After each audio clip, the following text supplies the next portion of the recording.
"Step aside, princess. This isn't your playground." The guy laughed as he shoved her shoulder hard enough to nearly knock her off balance. Dust swirled in the blistering sun. Around her, four recruits circled like wolves, jeering and barking insults. They didn't want her here, and they were about to make sure she knew it. It was only day 4 of Hell Week at the elite Joint Forces training facility, the kind of place where future special operators were forged or broken. Out of 112 candidates, only one was female, Lieutenant Kira Dalton. She was 5'6", soaked in sweat, and surrounded by men who had already decided she didn't belong. Not because she was weak, but because she was different. They called it conditioning. That was the excuse. Unofficial drills. Surprise tests. One guy shoulder-checked her every time they ran drills. Another would tie her boots together during night rotations. The worst ones just waited for her to fall behind, then laughed like hyenas when she collapsed from exhaustion. And now, during a sandpit combat drill, they formed a circle and pushed her from every side. No instructors in sight, just sweat, fists, and humiliation. But Kira didn't flinch. She took the first hit, then the second. Gritting her teeth, eyes focused, counting each breath, waiting, watching, until one of them made a mistake. He grabbed her collar. Wrong move. In a blur of motion, Kira grabbed his wrist, twisted and dropped him flat with a bone-snapping lock. Before the others could react, she spun, dropped low and swept another guy's legs out from under him. The third lunged at her from behind, but she already had his weight in her peripheral. She used his momentum against him, throwing him over her shoulder in a perfect airborne takedown.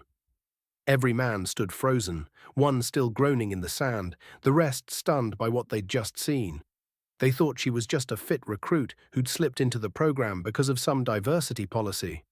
They didn't know she had 3 years of covert operations with naval intelligence, or that she had passed a classified SEAL combatives program during a Black Ops assignment. She didn't come to prove she was as good. She came because she already was. Back in the barracks that night, no one dared say a word. But the silence wasn't respect. It was shame, the kind that crawls under your skin when everything you assumed just got shattered in front of your eyes. Still, the harassment didn't stop. It got worse. They doubled down. Ice in her water, sand in her rations. One recruit even slipped a note into her bunk. Quitting would save your life. But she didn't quit. Instead, she trained harder, ran earlier, ate less, drilled longer. While the others collapsed into their cots, she practiced night navigation blindfolded. When they slept, she rewired her survival gear for speed. By day 17, she wasn't just keeping up, she was outperforming most of them. Then came the drop, a 72-hour endurance op with 0 sleep, minimal food, and constant movement across hostile terrain. Recruits were blindfolded and dropped into the desert with nothing but a compass, a knife, and a coordinate. Most teams broke down in hours. One team panicked and sent a flare, begging for extraction. Kira's team, 4 of the same guys who tried to humiliate her, sat in stunned silence as she navigated by stars, filtered water from cactus pulp, and led them over 22 miles of blistered terrain in less than 19 hours.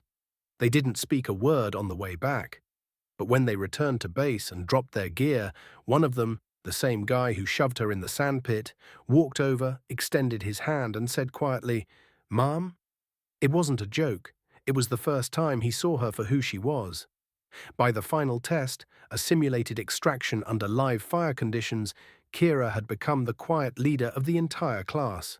When one recruit froze during a heavy smoke round, it was Kira who went back for him, dragged him through the dust, shielded him with her own body, and got both of them to the evac point under the wire. No cameras, no spotlight, just silent awe. At graduation, the instructors handed out the tabs. Only 14 recruits made it through. Kira was the last name called, but when she stepped forward, the commanding officer paused and said something no one forgot. "We thought we were training soldiers. Turns out, we were being taught by one." The room erupted, not because she was a woman, but because she was the best damn operator in the room. Never mistake quiet strength for weakness, and never corner someone who's trained to escape every trap you set. Before we end this story, let us know in the comment, where are you watching from? If this story moved you, don't forget to like this video, leave a comment, and subscribe for more powerful stories like this one. You never know, the next one might just change your life.